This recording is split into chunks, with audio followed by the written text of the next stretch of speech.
Əslində qalsa, belə deyək də, mahnıların, oxuduğumuz mahnılardan ən çox elə 70% hissəsi mahnılarından oxuduğuma görə mənə çətin gəldi. Bəli, əsas mən oxuduğum hissələri oxuyuram yenə də və orada elə bir problem yoxdur, yeni mahnılarımız da var. Yəni, bu dəstə təkmə davam edirəm, çünki dəstə tək elə mənim özümün dəstə təklidir. Ona görə bir çətinlik, bir problem yox. Qəşəng bir söz dedim ki, show biznesdən Respublika Xalq Artisti mahnısı yadıma düşdü Aygün'ün. Show biznesdə bir yandan SOS bu.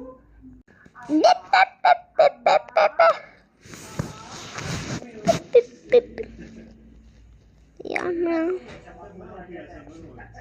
Yeni bir layihəyə gəlir. Aslında bu layihəni işıqlandırmağa hələ ki icazə vermirlər. Amma çox sağ olsun Aygün xanım mənə icazə verdi.